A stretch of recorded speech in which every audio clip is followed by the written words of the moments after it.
आपको ले चलेंगे कराची। वफाकी वजीर अली ज़ैदी मीडिया से गुफ्तगू कर रहे हैं। 8 अरब रुपया कैसे आ गया?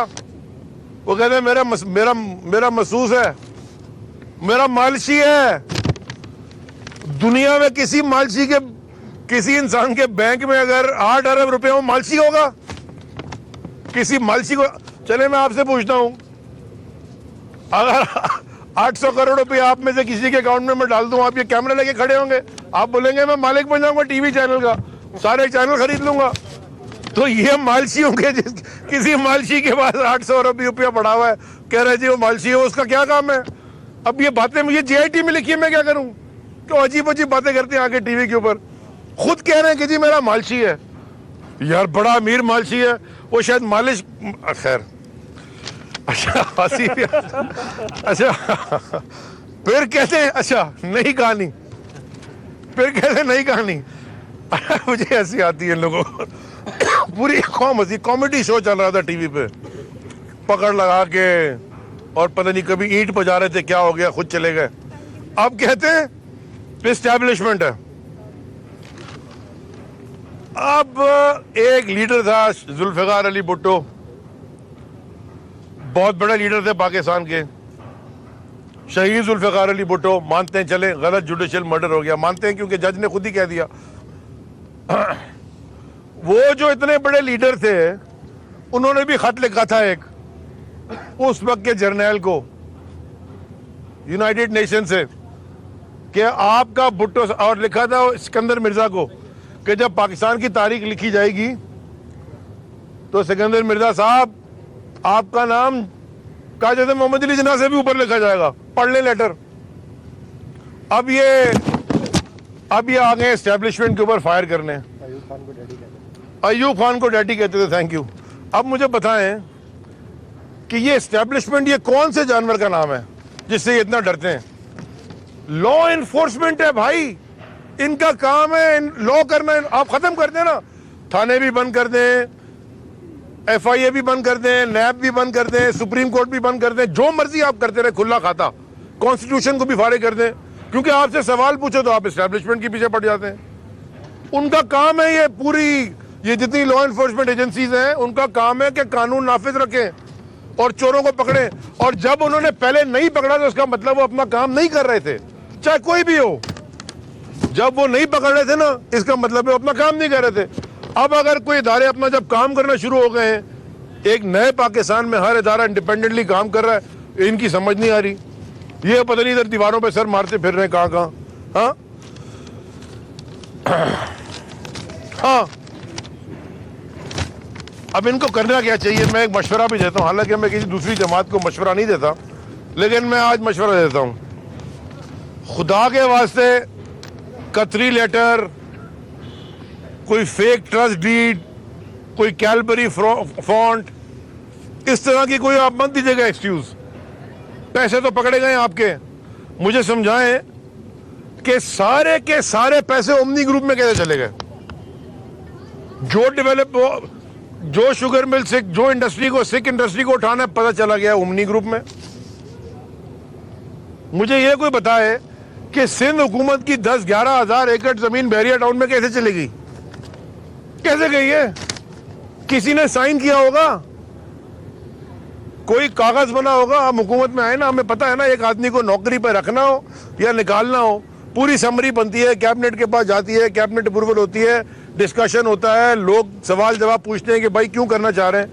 आपने 11,000 पता नहीं कितने एकड़ जमीन उठा के दे दी, तो ये जिन जिन लोगों ने इसमें हामी भरी है, क्या वो एडर एंड एबेटर नहीं है? क्या वो शरीके जुर्म नहीं है? क्या या तो उनका डिसेंटिंग नोट हो गया, जी मैं नहीं मानता, ये रखता हूं, इस्तीफा में नहीं देता। हम ये MPS खड़े हैं, हम एक्सपेक्ट ही नहीं करते कि इमरान खान साहब हमसे कोई गलत काम कराएंगे, बल्कि हम ये एक्सपेक्ट करते हैं कि अगर गलती से एक टाइल भी हमने बदल दिया जो हमारे इख्तियार में नहीं है, तो आज का प्राइम मिनिस्टर हमें फारिग कर देगा। हम ये एक्सपेक्ट कर रहे हैं, इसलिए सारे काम कर रहे हैं। वो पिछला एक्सपेक्ट ही ये कर रहे थे कि आप गलत काम करो।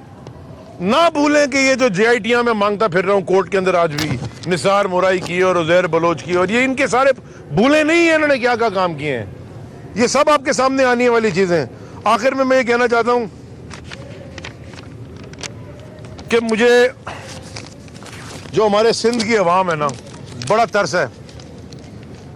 क्योंकि आप अगर चले जाएं, कराची में चले जाएं, सिंध का सबसे बड़ा शहर है, आप यहाँ चले जाएं, मैं आपको 4 मिनट की ड्राइव में दिखाता हूँ।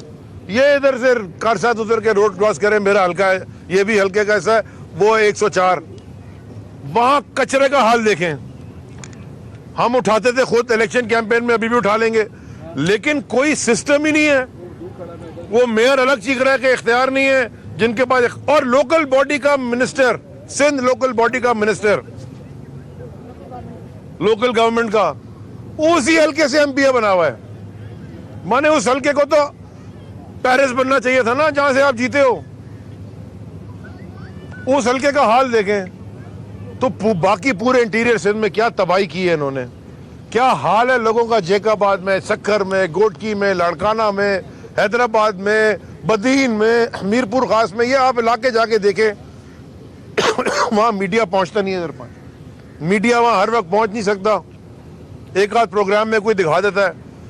लेकिन अगर आप वहां जाके देखें और कौम को दिखाएं कि उनके अस्पतालों का क्या हाल है, वहां स्कूलों का क्या हाल है, वहां थानों का क्या हाल है, वहां जो पुलिस वाले हैं जिनसे लॉ एनफोर्समेंट एक्सपेक्ट करते हैं, वो क्या कर रहे हैं, उनसे ये क्या काम करवाते हैं। याद है जब रेंजर ने ऑपरेशन शुरू किया था कराची सिंध में, कराची के बाद जब वो लाड़काना गए तो वहां क्या हुआ था, याद है ना? भूल तो नहीं गए ना? पूरी कौम को याद है कहां कहां छुपे थे, कहां कहां भागे थे, कितनी तकलीफ हुई थी, शोर हंगामा कर दिया था। अब समझ आता है कि इनको तकलीफ क्या थी। इनको पकड़े जाने की तकलीफ थी। आसिफ ज़रदारी, तुम और तुम्हारा टब्बर, जितनी पकड़ियां टोपियां पे, ये अब नहीं बने, बहुत जी अक्लमंद है आसिफ ज़रदारी। सारी तुम्हारी अक्लमंदी ब्लैक एंड व्हाइट में आ गई जीआईटी के सामने। और मुझे बड़ी खुशी है कि इदारे इंडिपेंडेंटली काम कर रहे हैं और इंशाअल्लाह इस मुल्क में, अब शर्म उनको भी नहीं आती। आखिर में एक में बता, उनको भी शर्म नहीं आती जो टीवी के ऊपर बैठ के डिफेंड करते हैं। कैसे डिफेंड करते हैं? पार्टी से बढ़ के पाकिस्तान होता है, अपना मुल्क, और आप मुल्क से बढ़ के आपका अपना जमीर है। आपका जमीर कैसे गवारा करते हैं कि आप डिफेंड करें पढ़ने के बाद? मैं हमेशा एक बात करता हूं, लोग कहते नहीं करो, मैं दोबारा करूंगा। आज ज्यादा मीडिया और ज्यादा करूंगा, टीवी के टॉक शो में भी करूंगा। नहीं बुलाना ना बुलाएं। अगर सूअर का गोश्त खाना हराम है तो रिश्वत खाना भी हराम है। फर्क नहीं है, हराम हराम होता है। अपनी औलाद को जो कमाते हो वो खिलाते हो, अपने बूढ़े माँ बाप को जो कमाते हो वो खिलाते हो। उनको नहीं पता तुम क्या कमा रहे हो। बच्चे तो मासूम है, उनको क्या पता, जो मर्जी खिला दो। कोई इंसान किस तरह डिफेंड करता है इस हराम की कमाई को, टीवी के ऊपर बैठ के, छोटी छोटी एक सेनेट की सीट और एमपीए एक वजारत के लिए। इसका कोई क्योंकि खुद खाया हुआ है, मुझे लगता है खुद मुलव्वस है क्राइम में। तो आसिफ ज़रदारी साहब, गेम ओवर। ऐसा भी बताइएगा कि सिंध में अभी जो है वो आप लोग काफी जो है वो एक्टिव हो रहे हैं और ये कहा जा रहा है कि पीटीआई जो है वो सिंध में गवर्नमेंट बना लेगी। तो आपके पास कोई क्लेम नंबर्स आप दे सकते हैं? नंबर्स के क्या आपके पास सीटिंग अरेंजमेंट्स हैं? क्योंकि फवाद जैदी जो आपके मिनिस्टर इन्फॉर्मेशन है वो भी यहाँ पे आने वाले हैं। और दूसरे बताइएगा फवाद चौधरी, यार अब तुम अली चौधरी, अली जैदी, फवाद जैदी हूँ तो मैं अली चौधरी हूँ। दूसरा ये बताइएगा कि अभी आप क्या समझते हैं कि पाकिस्तान की जो इकोनॉमिक कंडीशंस हैं उसमें कहाँ जा रहे हैं आप लोग? क्योंकि डॉलर बहुत ऊपर जा रहा है, स्टॉक जो है वो क्रैश कर रहा है। तो अब आप क्या कहेंगे? अच्छा जी, पहली बात है कि हमारे पास, हम नहीं जा रहे, करें ये हुकूमत, कर लें अपने। अगर एमपीएस को ये कंट्रोल कर सकते हैं, जो कि हमारे पास रोज फोन पे फोन कर रहे हैं कि जनाब हमारी जान छुड़ाओ। अच्छा देखिए ना, एक होती है रिस्पेक्ट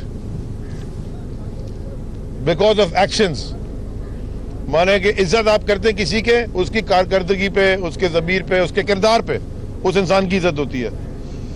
एक कहलाती है जाली इज्जत, खौफ से जो होती है। तो ये अजदहे की जगह यहाँ बैठे हुए थे, लोगों के FIR कटा रहे हैं, लोगों का पानी बंद कर रहे हैं, जमीनों के ऊपर कब्जे करवा रहे हैं, लोगों को पुलिस से तंग कर रहे हैं। पूरा सिस्टम सेटअप तो नहीं के पास है ना सिंध गवर्नमेंट का। 10 साल से जो माशाल्लाह दूध की नहरें बहाई हैं, उन्होंने सारी दुनिया ने देखा है। अब वो लोगों को उम्मीद की एक किरण नजर आई है, उन लोगों को भी जो इस सिस्टम में डरे हुए थे, और अब वो थोड़ा अंगड़ाई भी ले रहे हैं और खड़े भी हो रहे हैं। तो हम उनको ये कहना चाहते हैं कि आप बिल्कुल फिक्र ना करें। आप फोन करते हैं, मुझे भी, मेरे से भी आपके राब्ते हैं, मैंने सुना है गवर्नर साहब से भी राब्ते हैं और हमारे लोगों से भी राब्ते हैं, असेंबली में ये खड़े हैं लोग, इनसे भी राब्ते हैं। आप खुल के आए सामने, हम कोई हुकूमत नहीं करा रहे। अगर आपको नहीं रहना, आप इस्तीफा दें, दोबारा इलेक्शन करा लें, बाई इलेक्शन के बाद जो मर्जी आप इलेक्शन लड़ें, इंडी पार्टी से लड़ें, जीत लें, इंडिपेंडेंट लड़ें, हमारी से लड़ें, वो आपके ऊपर है, आप किसी के ऊपर लड़ें। लेकिन अब ये जो करप्शन का और जुल्म का निजाम है सिंध में, ये नहीं चलने देंगे और ये नहीं चलेगा इंशाल्लाह। जी, किसका दौरा है? कब आ रहे हो? फवाद चौधरी साहब आ रहे हैं सर। फवाद चौधरी आ रहे हैं, पीएम साहब नहीं आ रहे। उनका जवाब दे दिया। इसके साथ ये सवाल भी कर ले, पीपल्स पार्टी जो है वो वज़ीर आला को चेंज करने का जो है वो कुछ इकदाम हो रहे हैं, तो क्या उस सूरत में पीटीआई क्या सोचेगी, उनका लाइमल क्या होगा? देखें, ये इनकी हुकूमत है सिंध में, अगर इनके पास नंबर्स हैं जो आज हैं, ये वज़ीर आला चेंज करना चाहते हैं, ये इनका इख्तियार है, ये करें, ये इनकी हुकूमत है, इसमें हम क्या बोलेंगे। ये जो भी, अगर वजीर आला को चेंज नहीं करेंगे तो हम शोर करेंगे, क्योंकि उनके ऊपर तो करप्शन के इल्जाम लगे हैं। ECL में नाम अगर वजीर आला का JIT में आ गया तो फिर कैसे के, क्योंकि ये इन्हीं का खुद, ये भी कहते थे, हम भी कहते थे नवाज शरीफ इस्तीफा दो, तो आज ये खुद कैसे बैठे हुए हैं। तो ये तो करना, अगर नहीं करेंगे तो हम प्रॉब्लम डालेंगे इनके लिए। आपके तमाम ओहदेदार ये कह रहे हैं कि हम हुकूमत चेंज करेंगे, तो सर एक तो वो साइंस का फार्मूला बता दें कि जिसकी वजह से आप हुकूमत चेंज कर देंगे, और दूसरा आप ये बता दें कि आप ये महाजराई की सियासत इसलिए कर रहे हैं ताकि आपको 1 करोड़ नौकरियां और 50 लाख फ्लैट से जो है डाइवर्ट हो जाए, लोगों की तवज्जो उससे डाइवर्ट। इसका जवाब मैं दे देता हूं आपको। ये मैं अगर सच बोलूं तो माजराई है। मैंने बनाए केस आसिफ जरदारी पे, हमारी हुकूमत ने बनाया आसिफ जरदारी पे केस नहीं। आप इसका जवाब दे देना। आपने नहीं सर, अगर हो सकता है हमने बनाया हो, मैं भूल गया हूं यार, 4 महीने में हमने बनाए थे केस आसिफ जरदारी पे। ये जो सारे चौधरी निसार हमारी जमात का इंटीरियर मिनिस्टर थे, वो जो इतनी सार से बोलते थे। एयान अली हमारे पास पकड़ी गई थी, हमारी हुकूमत में पकड़ी गई थी। ये मालशी हमारी हुकूमत में पकड़ा गया है। बात सुने, हम क्यों इलेक्शन जीते, ठीक है जी, असेंबली में बैठे, हुकूमत करें, काम करें, लेकिन इसका ये हुकूमत में आने का एक मकसद होता है, इलेक्शन में आके, इलेक्शन जीत के हुकूमत में आने का, टू प्रोटेक्ट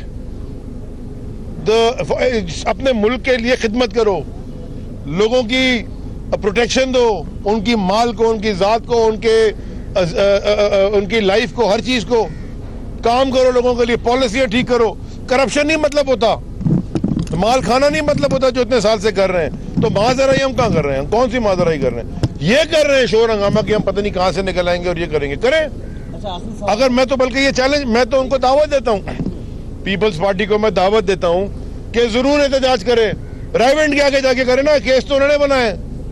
और वो वाले जो है साइकिल वाले, साइकिल नहीं, वो शेर वाले, साइकिल तो हमारे साथ है माशाल्लाह, शेर वाले, उनको चाहिए बिलावल हाउस के आगे एहतजाज करेंगे, उन पे केसेस उन्होंने बनाए, या पनामा जाए वहां एहतजाज करें, या सुप्रीम कोर्ट पे करें। अगर भाई आखिरी सवाल है, अगर हुकूमत को आप काम करने दे रहे हैं, वज़ीर को चेंज करने दे रहे हैं, तो ये जो आप जो सिंध में जो बाकी पार्टियां हैं उनके साथ आपका हिलाक, बातचीत करना, फिर चौधरी साहब का आना, ये किस तरह जारिया जा रहा है? हम देख रहे हैं कि लोग, ये पाकिस्तानी नहीं है क्या सिंध में जो लोग रहते हैं, ये पाकिस्तानी है भाई, पहले पाकिस्तानी है, बाद में सिंध है। तो ये हम इनके पास जाते हैं लोगों से, हम इनको ये बताना चाह रहे हैं, जो मैंने अभी आपके सामने खड़े होकर कि खौफ का बुत तोड़ दें आप सिंध में भी, उठ के खड़े हों जालिम के खिलाफ। अच्छा अली साहब एक सवाल प्लीज आखिरी कर लें। एक मायूसी की कर लें, मैं सुन रहा हूँ, आप सवाल पूछें। अच्छा, एक मायूसी की कैफियत तारी है, तो आप क्या समझते हैं कि इन फ्यूचर क्या होप्स हैं?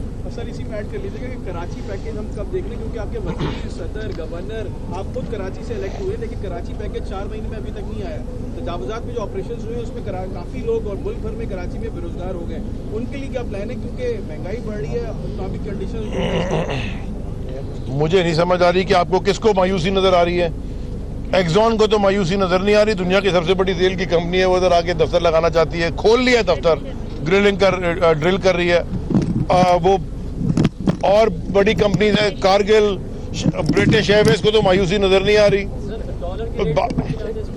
डॉलर के रेट ऊपर नीचे हो रहे हैं, या बिलाल जवाब दो, मैं भी दे सकता हूँ, ये फाइनेंशियल जवाब आपको देंगे। चले, ये हमारे MP हैं। डॉलर का जो ऊपर नीचे होता है ये मार्केट फोर्सेस जो है, ये है ना डिसाइड, जो डॉलर का जो रेट होता है वो मार्केट फोर्सेस वो है वो डिसाइड करते हैं। इसमें फाइनेंस मिनिस्टर या हुकूमत का कभी अमल नहीं होता। पिछले 5 सालों में जो डॉलर को आर्टिफिशियली रोका गया था, जिसकी वजह से आपका करंट अकाउंट डेफिसिट 18 अरब डॉलर हो गया, और अब पाकिस्तान जैसा मुल्क 18 अरब डॉलर जैसा डेफिसिट बर्दाश्त ही नहीं कर सकता। तो ये तो राइटिंग इन द वॉल थी, आपको नजर आ रहा था कि ये पाकिस्तान की इकोनॉमी का हाल होना है। जो पिछले जो पॉलिसीज थी, इसी जो आपको खसारा हुआ, अब हमें आगे क्या करना है? हमें एक्सपोर्ट बढ़ाने और अननेसेसरी जो इंपोर्ट्स हैं वो कम करने हैं, FDI लाना है।